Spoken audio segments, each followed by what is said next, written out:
How do you write a one-pager? Start with the title, which is your core theme. Then, write 4 paragraphs, corresponding to your 4 main themes. The introduction will correspond to your first theme, the development to your second, the conclusion to your third, and the epilogue to your last.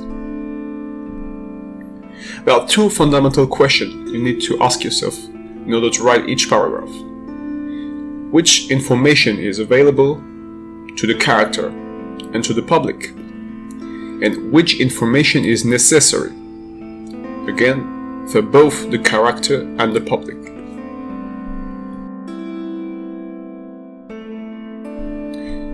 Why write a one-pager?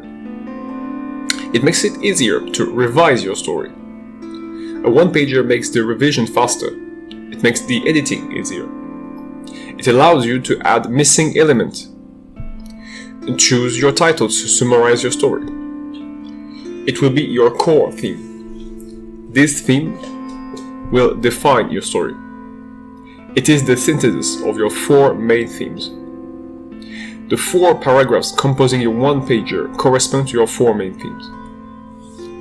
A one-pager also allows you to sell your story more easily. A one-pager allows you to present your story quickly. The public needs to be able to estimate their affinity with the story. 4 paragraphs should be enough. Summarize each chapter in 4 phrases, or each scene in 1 phrase. Each scene will contain the setting, the characters, the stakes, and the outcome.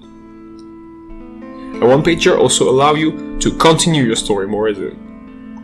If you want to write a sequel, a one-pager allows you to track your character's evolution. It ensures that you preserve the coherence by remembering essential elements, and that you do not over or underuse certain elements, ensuring a high degree of consistency.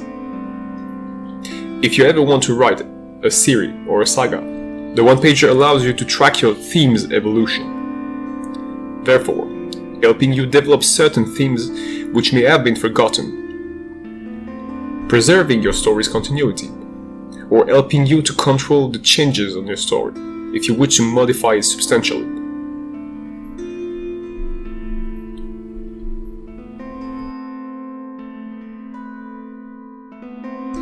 How should you write a scene?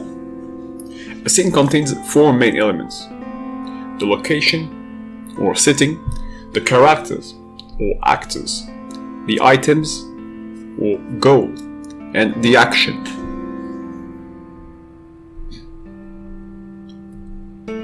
Each of these elements will be developed through the scene. In order to develop the location, it is essential to indicate the function of the location in the world and its role in the story. The location has limits and resources which characterize it. As for the characters are mainly defined by their goals, as well as their function and their role in the story and in the scene. Characters will be developed in 2 ways.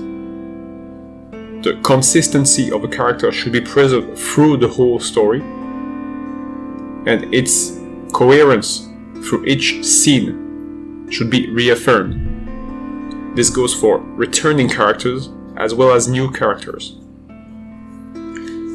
Items also have a function and a role, and at the end of each scene they can be lost or found. Same goes for the characters. If one of the characters has to disappear or to be replaced by another, the action will be transcribed through the stakes of each scene, the options available to the character in order to resolve the action, and the outcome of this resolution.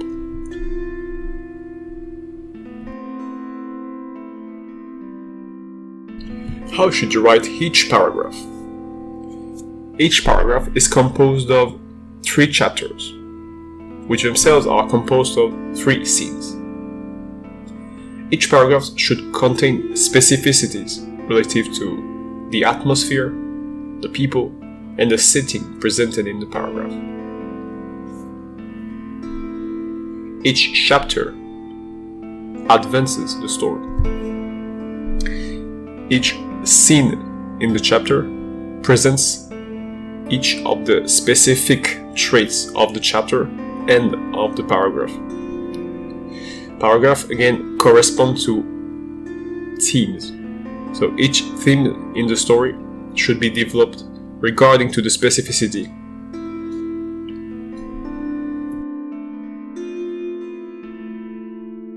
Each paragraph presents specificities.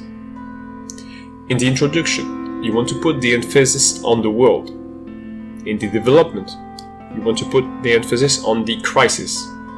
In the conclusion, you want to put the emphasis on the relationships. And in the epilogue, you want to emphasize the memorability of the story.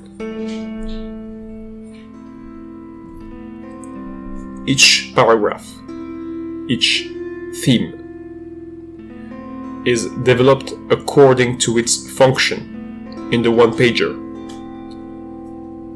Putting the emphasis on the world means putting the emphasis on the atmosphere, the locations, and the organization of this world. Putting the emphasis on the crisis means developing each trigger and each consequences related to the crisis. Putting the emphasis on the relationships means developing the relationships between the main characters, the threat, and the menace, and particularly how they impact the conclusion and how they will impact the epilogue, and subsequently a sequel. In order to make the story more memorable, the epilogue should balance clarity and resonance. Some points may be left partially unclear if it helps the general aesthetics and resonance of the story. Prioritizing the aesthetic aspect of the story is valid, and limiting the clarity of some element of the ending may be necessary to preserve this resonance factor.